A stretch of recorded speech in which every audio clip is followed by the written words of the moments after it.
Minority MPs vow to attend tomorrow's State of the Nation address despite a party fiat for them to stay away completely.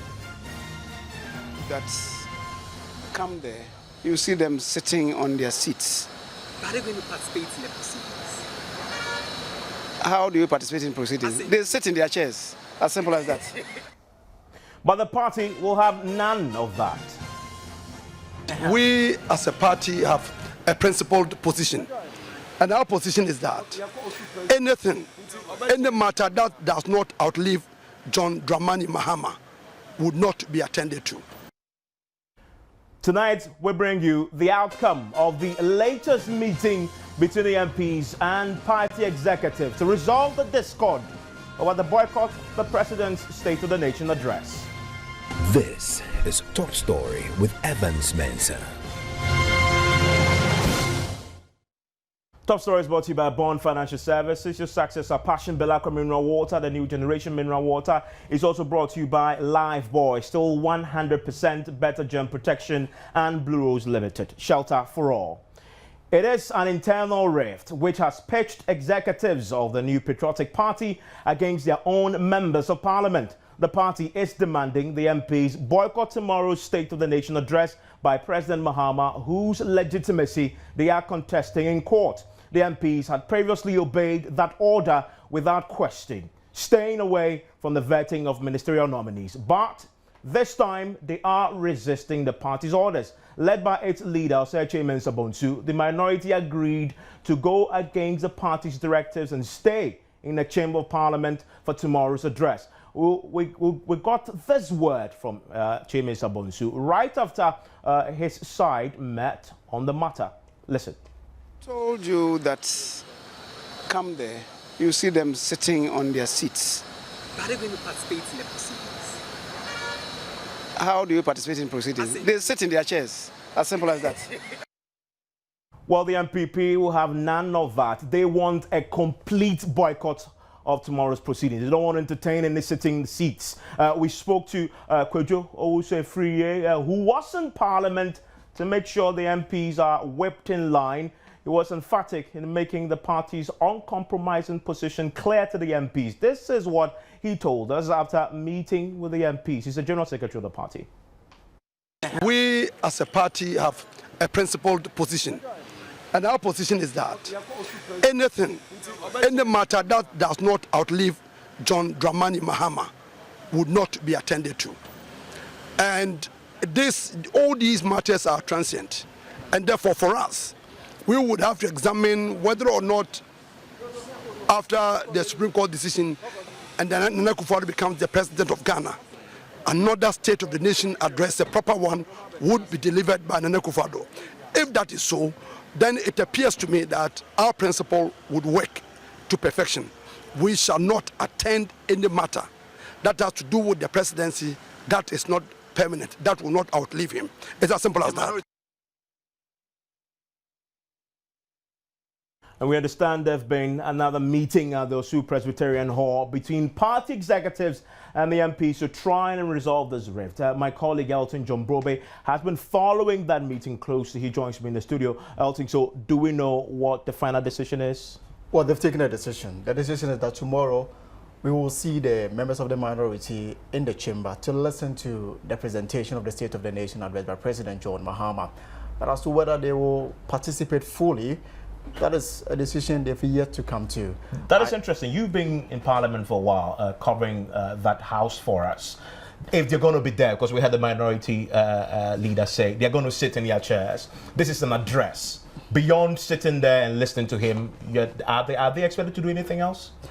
Well, both minority, majority. You've said it all. The president will come in, the speaker will give me the floor to deliver the State of the Nation address. After that, I mean, that's it. As a member of Parliament, apart from the usual heckling and the noise making that usually characterize the presentation of such events, members don't have much to do regarding a particular program. So they will be in the House, I'm sure, maybe just as they've always done in approving ministers, they will go mute. I mean, that is the impression I'm getting from the members of the minority after their meeting at the Osu Presby Hall. No, you were in Parliament today. Prior to that meeting at the Osu Presby Hall, there also was another meeting between the minority members today. Did you get the impression, I know you spoke to some of the MPs, did you get the impression that the wider MPP MPs, if you look at the constituents there in terms of those representing the MPP, are they also against this move to boycott the President's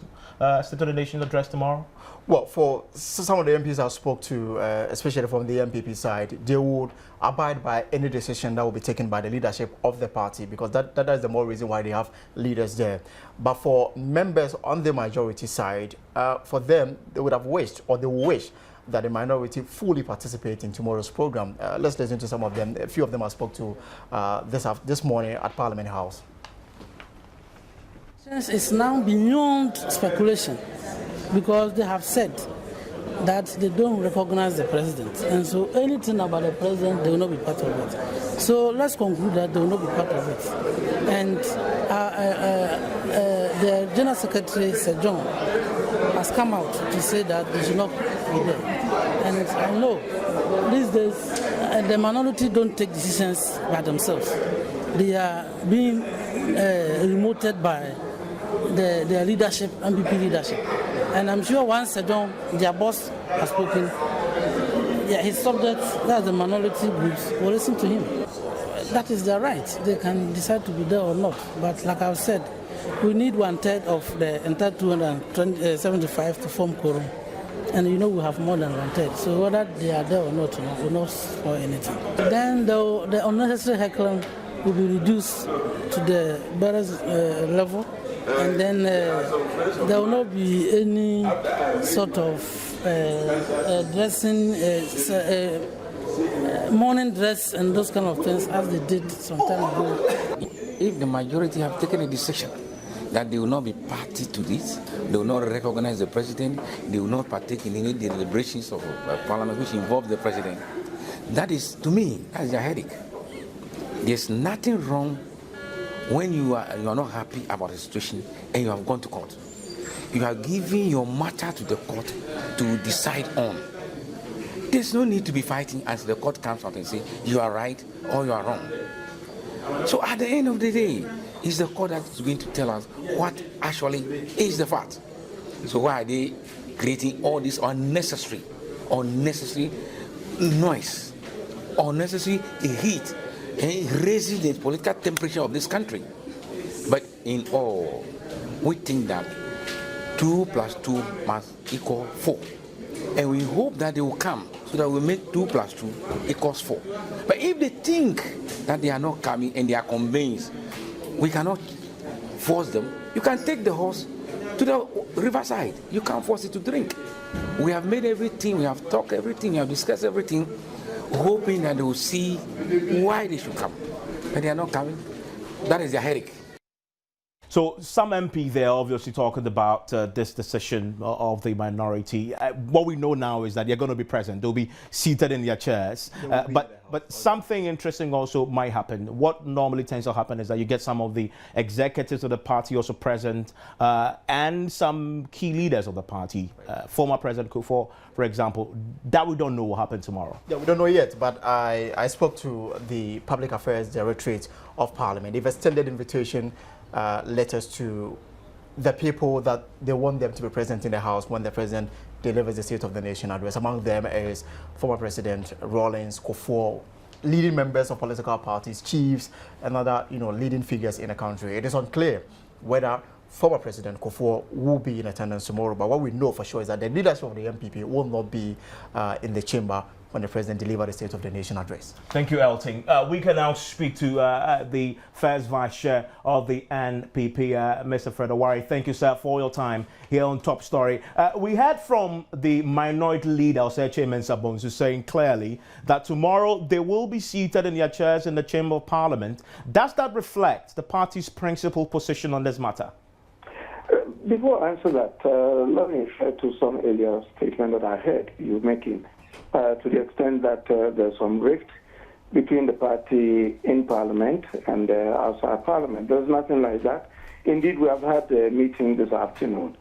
But to the best of my knowledge, I think I was there from beginning to the end. we did not discuss this matter whatsoever in remotest way. It was a one item agenda, and when we finished, we said a closing prayer and we went away. And so please, I'd like to assure your listeners that that matter was not discussed, and indeed there's no rift in the party with respect to this matter. We heard from the General Secretary who said clearly that as far as the party is concerned, everybody must be out of Parliament. They don't want to see anybody within the vicinity during this address. Contrast that with what the minority leader says. It says they will be seated in the chamber, in their chairs, whilst the president delivers that address. I'm just asking to reconcile that. Is that clearly what the party's position is? I don't see any inconsistency in that. I think what I would rather advise is for you to wait to see how those positions play out tomorrow. The party as a whole has agreed that we should not engage the president in his capacity as such because of our principled position. Whether that expression is given by sitting there and not participating or walking outside the chamber of the House, I would just advise that we wait to see how those two statements are reconciled tomorrow. But I don't think they cannot be played out at the same time. I don't think so. Okay, let's get a clear sense. Kindly stay on the line for me of how this will play out tomorrow. I've been joined by Natoshi. I understand she's the Minority Chief Whip. Thank you very much, madam, for your time on Top Story. We're just discussing how this fiat from the party to boycott will indeed be manifested tomorrow. The minority leader says that you'll be seated in your chairs. If you don't mind my interjection here, I think it's a choice of your own words which is creating difficulty there, the boycott. I mean, but that's what the party itself has used whilst since it started. So I think if you change the words and use the appropriate words. What word is the party preferring to use now? We have said that we're not going to engage the president in his capacity as a president whilst this matter is pending at court. And so Sir John rightly put it, that anything that would succeed him after judgment is given for him to leave office, we would engage him on that. If it's something that is transient, the appointment of his ministers who will go out with him, his statement which will become of no effect after he's left office, we don't need to participate in that. And so if you say we will not participate in any of the things that we'll be doing, that does not necessarily mean that we're going to be okay. Okay, unfortunately, the word boycott has been used severally by your own members of parliament. Let's speak to Madam Irene Natoshi, who is joining us on the line right now. Can we speak to her? Okay, great. We can speak to Madam Irene Natoshi, who is joining us on the line right now. She is the Minority Chief Whip. Thank you very much, Madam, for your time. I'm told she dropped the line. The line just dropped there. Okay, we'll speak to her once you get it. We'll want to understand how this will indeed play out. But as I was Mr. Wari, the question others have asked, and some constituents are also asking, is if you say your word now is you will not participate in anything that involves the president, such as a State of the Nation address or vetting ministers that he's appointed. Some are questioning why that is necessary when you decided to use the courts as a proper avenue to address your grievances. And the courts believe that until proven otherwise, the man is innocent. And therefore, anything he holds, again acknowledged by the Constitution, must be respected as far as this matter runs its course. Yeah, we also respect him as being the president. But the principal position is quite clear, and I'm surprised you don't see it, that as long as we are in court doing what we are doing lawfully to unseat him, it will not make sense also to participate or engage him in issues which not last in any case. If he's passing laws, those laws will succeed him after he's left office, whether 3 months, 1 year, or whatever. But those laws, as far as Parliament is concerned, will be passed anyway because they have the majority. Your part, representing the people who elected you in their constituencies, to make sure those laws are indeed passed with the due diligence done. Yes, so we will continue doing our work, with the necessary due diligence that we talk about. Being the NDC being in the majority, whether they are 200 and we are 100 or so, that is not the matter. We'll continue to do our work. We'll offer whatever we need to offer and impact on whatever laws which are made in Parliament, whether we will have our way or won't have our way. That's another matter. But when it comes to issues that we consider to be transitory in nature, as far as the presidency is concerned, whilst we are in court, I think it would be laughable for us to actively engage in those issues. And I think we've made a clear distinction between what is going to be permanent and what is temporary. And I think we should just respect that. Okay, let's move on then, because there's another thing that the president will be doing, at least his representative will be doing in the next coming month. That is the budget. Will you be participating in that as well fully, both the reading of the budget and its debate? Actively, yes, we will, because the budget, once it's passed, would succeed whatever government passed it. And we say that we're passing a budget and vote to construct a road. You're not going to destroy the road because the government is out of power. And so you need to take part in whatsoever has the feature of becoming permanent once the people leave office. But any of these issues, which, as Sir John said, is transient in nature, it's transitory, it will not last. It will evaporate the moment he also leaves office. Those things we don't need to take part. I see. So tomorrow, your MPs, I'm taking the word of your own minority leader, they will be there, seated in their chairs. You're saying that it doesn't contradict at all the position of the party? It's not contradictory. I think they will not be engaged in the process. No, but all MPs need to do tomorrow is to sit, really, even the majority, because it's an address, nothing more than that. As far as I'm concerned, the party leadership is one. I think different interpretations are being given to it. But what we're saying is that our party is not going to engage the president, will not take part in matters we consider to be transitory in nature, whether they sit, stand, sleep, or do whatever while the process is going on. I said let's wait and see how it plays out tomorrow.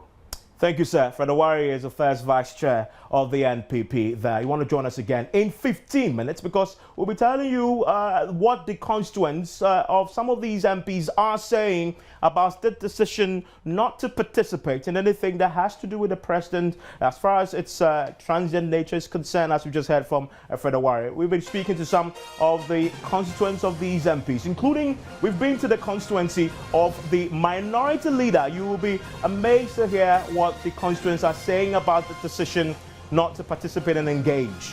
You want to join us in 15 minutes. We'll also hear from the CDD on this particular development story. Stay with us. Top Story is brought to you by Bond Financial Services, also brought to you by Belacqua Mineral Water, as well as Live Boy and Blue Rose Limited. My name is Sam.